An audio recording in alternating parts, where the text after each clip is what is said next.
പ്രോബിലിറ്റിയെക്കുറിച്ചാണ്. Probability പഠിക്കാൻ നമുക്ക് ആദ്യം തന്നെ ഒരു ചെറിയൊരു എക്സാമ്പിളിലൂടെ പഠിച്ചു തുടങ്ങാം. If we toss a coin will be the outcome be head or tail. ഒരു കോയിൻ നമ്മൾ ടോസ് ചെയ്യുകയാണെങ്കിൽ അതിൽ നമുക്ക് ഹെഡ് വീഴാം അല്ലെങ്കിൽ ടെയിലാകാം അല്ലേ. രണ്ടിനും ഈക്വൽ പോസിബിലിറ്റീസ് ആണ്. അപ്പോൾ പ്രോബിലിറ്റി കാണാനുള്ളൊരു ഇക്വേഷൻ ഉണ്ട്. അപ്പോൾ അത് നമുക്ക് ആദ്യം നോക്കാം. Probability number of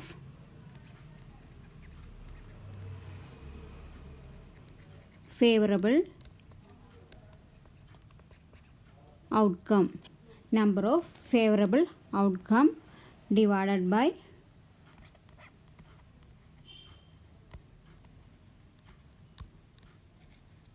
total number of outcome. എന്താണ് പ്രോബിലിറ്റി കാണാനുള്ള equation? Number of favourable outcome divided by total number of outcome. ഇപ്പം നമ്മൾ കോയിൻ ഇട്ട് കഴിഞ്ഞാൽ നമുക്ക് ഹെഡ് വീഴാനുള്ള ചാൻസ് എത്രയുണ്ട്? 1 അല്ലേ. ഒരു ഹെഡും ഒരു ടെയിലാണുള്ളത്. അപ്പോൾ നമുക്ക് ഹെഡ് വീഴാനുള്ള ചാൻസ് 1 അപ്പോൾ number of favourable outcome head വീഴാനാണ്. നമുക്ക് ഹെഡാണ് വീഴുന്നതെങ്കിൽ അതിനുള്ള ചാൻസ് എത്രയാണ്? 1. ടോട്ടൽ നമ്പർ ഓഫ് ഔട്ട്കം അല്ലേ, divide by total number of outcome അല്ലേ. അപ്പോൾ ടോട്ടൽ നമ്പർ ഓഫ് ഔട്ട്കം എത്രയാണ്? ഹെഡ് ഓർ ടെയിലാണ് പറഞ്ഞേക്കുന്നത്. അപ്പോൾ ഒന്നില്ലെങ്കിൽ ഹെഡ് ആവാം അല്ലെങ്കിൽ ടെയിലാകാം. അപ്പോൾ ഔട്ട്കംസ് എത്രയാണ്? 2. അപ്പോൾ നമുക്ക് പ്രോബബിലിറ്റി ഓഫ് ഗെറ്റിംഗ് ഹെഡ് വീഴാനുള്ള ചാൻസ് എങ്ങനെയാണ്? നമ്പർ ഓഫ് ഫേവറബിൾ ഔട്ട്കം ഒരു ചാൻസേ ഉള്ളൂ. അപ്പോൾ 1 divided by total number of outcome എത്രയാണ്? ഹെഡ് അല്ലെങ്കിൽ ടെയിൽ, രണ്ടിലേത് വേണമെങ്കിലും ആകാം. അപ്പോൾ 2. ഓക്കെ. അപ്പോൾ എന്താണ് നമ്മുടെ ആൻസർ? 1/2. മനസ്സിലായില്ലേ? നെക്സ്റ്റ് ടെക്സ്റ്റ് ബുക്കിലൊരു പ്രോബ്ലമാണ്.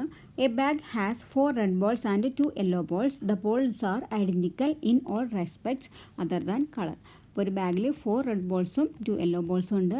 ബോൾസ് എല്ലാം ഐഡൻറ്റിക്കലാണ്, ഒരേ സൈസാണ്. അതർ ദാൻ കളർ മാത്രം ഡിഫറെൻറ്റ് അല്ലേ. 2 യെല്ലോ ഉണ്ട്, 4 റെഡും ഉണ്ട്. അങ്ങനെയെങ്കിൽ a ball is drawn from the bag without looking into the bag. ബാഗിലേക്ക് നോക്കാതെ ഒരു ബോൾ എടുക്കുകയാണ്. ബോൾ എടുക്കുമ്പോൾ what is the probability of getting a red ball? ഒരു റെഡ് ബോൾ കിട്ടാനുള്ള ചാൻസ് എന്തായിരിക്കും? What is the probability of getting a red ball? ഇതാണ് നമുക്ക് ആദ്യം ചെയ്യേണ്ടത്. അതിനുശേഷം ഈ ക്വസ്റ്റ്യൻ ചെയ്യാം. അപ്പോൾ നമ്മൾ തൊട്ട് മുമ്പ് നമ്മൾ നോക്കിയതായിരുന്നു പ്രോബിലിറ്റിയുടെ ഇക്വേഷൻ അല്ലേ. എന്തായിരുന്നു? ഓർമ്മയുണ്ടല്ലോ അല്ലേ. അപ്പോൾ അതിനു മുമ്പ് നമുക്ക് തന്നിരിക്കുന്നിടത്ത് എഴുതാം. എത്ര റെഡ് ബോൾ ഉണ്ട്?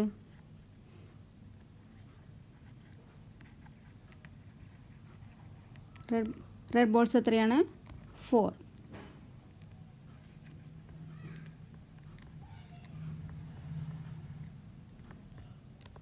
യെല്ലോ ബോൾസ് എത്രയായിരുന്നു?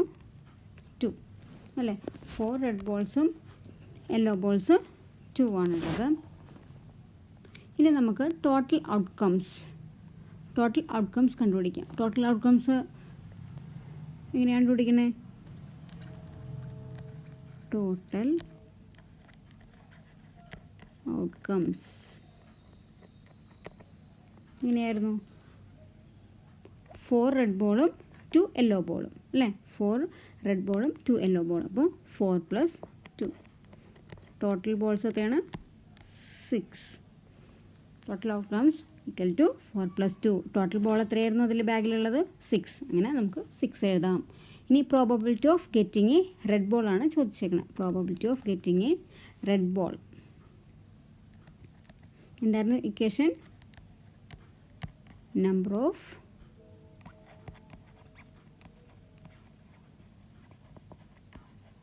ഫേവറബിൾ ഔട്ട്കം divided by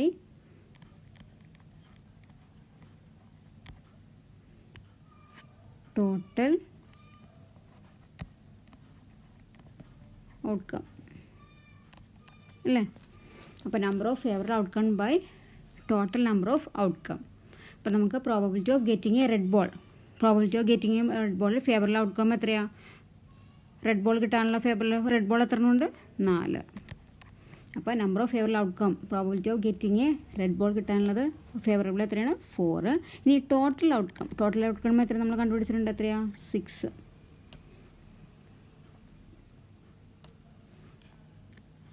അല്ലേ 6. അപ്പോൾ എത്രയാണ് 4/6. 4/6 നമുക്ക് 2 വെച്ച് വെട്ടി നമുക്ക് ചെറുതാക്കാമല്ലോ. അപ്പോൾ എത്ര വരും 2/3. നമുക്ക് ഇതിനെ ചെറുതാക്കാൻ പറ്റില്ല അല്ലേ. അപ്പോൾ probability of getting a red ball എത്രയാണ് 2/3. മനസ്സിലായല്ലോ. ഇങ്ങനെയാണ് 4 റെഡ് ബോളും ഉണ്ട് 2 യെല്ലോ ബോൾസും ഉണ്ട്. അപ്പോൾ 4 red ball 2 yellow ball. Total outcomes എന്ന് പറയുമ്പോൾ ഈ 2 എന്നും കൂടി കൂട്ടിയത് 4ഉം 2ഉം കൂടി കൂട്ടി ആ 4 + 2 ആണ് 6. ഇനി probability of getting red ball equal to number of favourable outcome divide by total outcome. Number of favourable outcome എന്താ റെഡ് ബോളാണ് നമുക്ക് കണ്ടുപിടിക്കേണ്ടത്. അപ്പോൾ റെഡ് ബോൾ എത്ര ഉണ്ട് 4 ഉണ്ട്. അപ്പോൾ അതുകൊണ്ടാണ് നമ്പർ ഓഫ് ഫേവറബിൾ ഔട്ട്കമ്മിൽ ന്യൂമറേറ്ററായിട്ട് എന്തോന്ന് 4. ഇനി ടോട്ടൽ ഔട്ട്കം എത്രയാണ് ടോട്ടൽ ബോൾസ് എത്രയുണ്ട് 6. അപ്പോൾ ഡിവൈഡ് ബൈ 6. ഇനി 4/6 എന്നുള്ളത് നമുക്ക് ഷോർട്ടാക്കി എഴുതാൻ പറ്റും. അപ്പോൾ 2/3. ഇനി നമുക്ക് ഒരു ക്വസ്റ്റ്യൻ കൂടെ ഉണ്ട്. Is it more or less than getting a yellow ball? അതായത് യെല്ലോ ബോൾ കിട്ടുന്ന ചാൻസ് ഉണ്ടല്ലോ, അത് റെഡ് ബോളിനേക്കാളും കൂടുതലാണോ കുറവാണോ? യെല്ലോ ബോൾ കിട്ടാനുള്ള ചാൻസ് റെഡ് ബോൾ കിട്ടുന്ന ചാൻസിനേക്കാളും കൂടുതലാണോ കുറവാണോ എന്നറിയണമെങ്കിൽ നമുക്ക് ആദ്യം എന്ത് കണ്ടുപിടിക്കണം? യെല്ലോ ബോളിൻ്റെ പ്രോബബിലിറ്റി കണ്ടുപിടിക്കണം. അപ്പോൾ probability of getting a yellow ball നമുക്ക് കണ്ടുപിടിക്കാം. നെക്സ്റ്റ് ഇതുപോലെ തന്നെ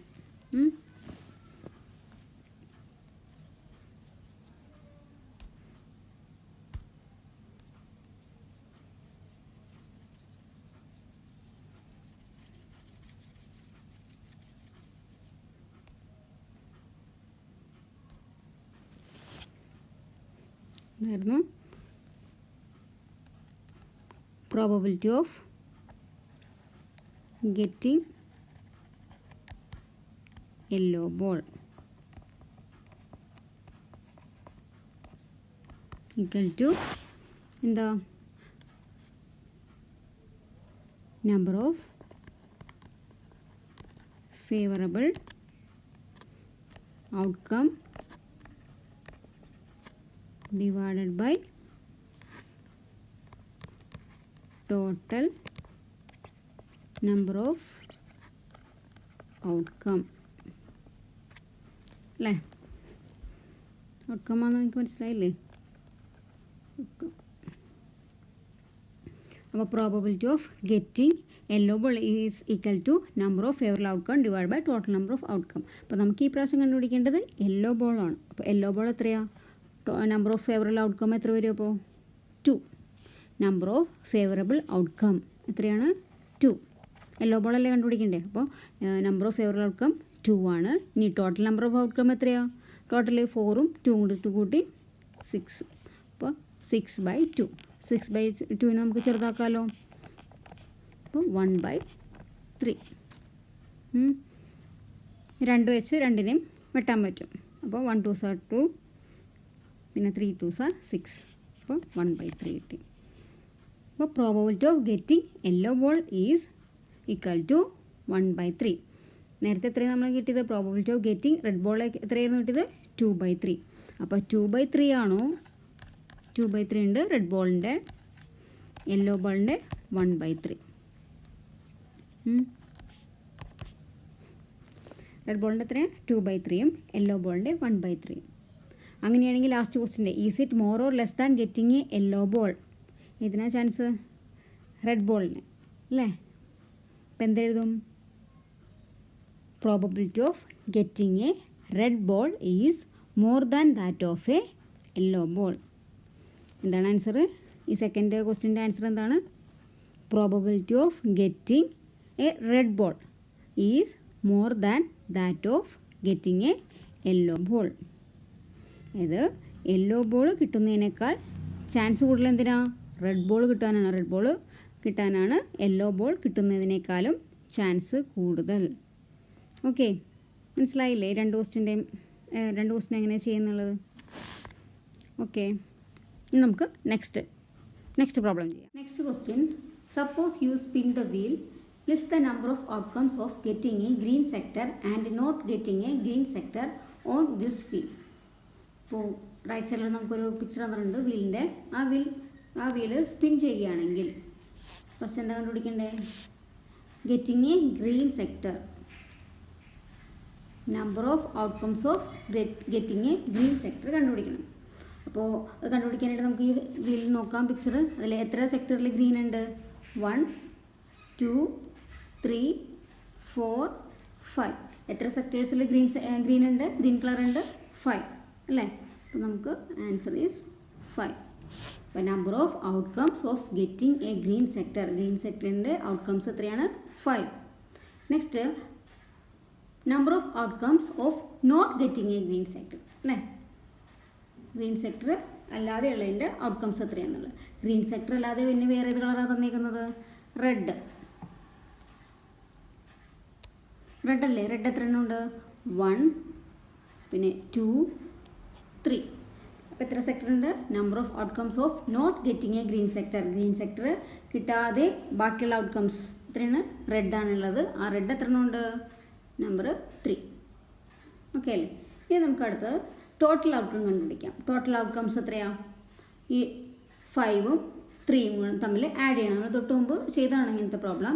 അപ്പോൾ ഇതിൽ ടോട്ടൽ സെക്ടേഴ്സ്, അതായത് ഈ ടോട്ടൽ സെക്ടേഴ്സാണ് ആഡ് ചെയ്യേണ്ടത്. ടോട്ടൽ എത്രയുണ്ട്? 5 ഗ്രീനും ഉണ്ട്, റെഡ് 3 ഉണ്ട്. ടോട്ടൽ സെക്ടേഴ്സ് 5 + 3 എത്ര? 8 അല്ലേ? ടോട്ടൽ ഔട്ട്കം 8 കിട്ടി. 8 എന്തിനാണ് കണ്ടുപിടിച്ചെന്ന് നോക്കാം. നെക്സ്റ്റ് ക്വസ്റ്റ്യൻ നമുക്ക് നോക്കാം. അപ്പോൾ അതിന് വേണ്ടിയിട്ടാണ് നമ്മൾ ടോട്ടൽ ഔട്ട്കം കണ്ടുപിടിച്ചത്. നെക്സ്റ്റ് ക്വസ്റ്റ്യൻ എന്താ? Find the probability of getting a green sector. Green sector കിട്ടാനുള്ള പ്രോബബിലിറ്റി കണ്ടുപിടിക്കുക. അതാണ് നെക്സ്റ്റ് രണ്ടാമത്തെ ക്വസ്റ്റ്യൻ. അപ്പോൾ നമ്മൾ എഴുതിയിട്ടുണ്ട് probability of getting a green sector. Green sector കിട്ടാനുള്ള പ്രോബബിലിറ്റി, ചാൻസ് എങ്ങനെയാണ് കണ്ടുപിടിക്കുന്നതെന്ന് നോക്കാം നമുക്ക്.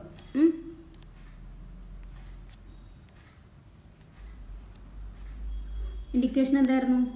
Total number of favourable outcome divided by total number of outcome അല്ലേ? അതല്ലേ ഇക്വേഷൻ.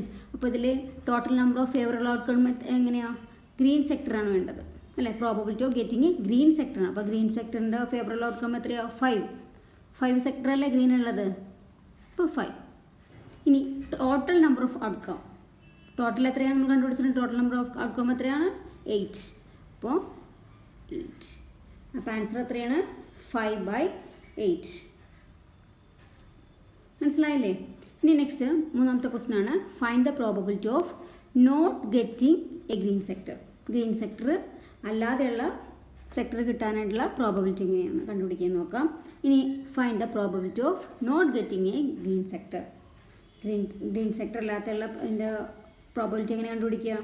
ഗ്രീൻ സെക്ടർ അല്ലാത്തുള്ള ഏത് കളറുള്ള അവിടെ? റെഡ്. റെഡിൻ്റെ സെക്ടേഴ്സ് എത്ര എണ്ണമാണ് നമ്മൾ കണ്ടുപിടിച്ചിട്ടുണ്ട്? 3 അല്ലേ? 3 ആയിരുന്നില്ലേ ഉള്ളത്? അപ്പോൾ 3. Number of favourable outcome divide by total number of outcome ആണ്, മറന്നു പോരുത്. അപ്പോൾ നമ്പർ ഓഫ് ഫേവറബിൾ ഔട്ട്കം എത്രയാണ്? 3 വരാൻ കാരണം നോട്ട് ഗ്രീൻ ആണ്. നോട്ട് ഗ്രീൻ എന്ന് പറയുമ്പോൾ ബാക്കിയുള്ളത് റെഡ് ആണ്, അതുകൊണ്ടാണ് 3 വന്നത്. ഇനി ഡിവൈഡഡ് ബൈ എന്ത് വെച്ച് ഡിവൈഡ് ചെയ്യേണ്ടത്? Total number of outcome. Total എത്രയാണ്? എല്ലാ സെക്ടേഴ്സും കൂടി കൂടുമ്പോൾ എത്രയാണ് നമ്മൾ പറഞ്ഞത്? 8. അപ്പോൾ 3/8. ഇപ്പോൾ രണ്ടിൻ്റെയും ആൻസർ കിട്ടിയില്ലേ? അപ്പോൾ നിങ്ങൾക്ക് ഈ 3 പ്രോബ്ലംസും മനസ്സിലായെന്ന് കരുതുന്നു. നിങ്ങളുടെ കൂട്ടുകാർക്ക് ഇത് ഷെയർ ചെയ്യുക, സബ്സ്ക്രൈബ് ചെയ്യുക, ചാനൽ സബ്സ്ക്രൈബ് ചെയ്യുക, കമൻറ്റ് ചെയ്യുക. Okay, thank you.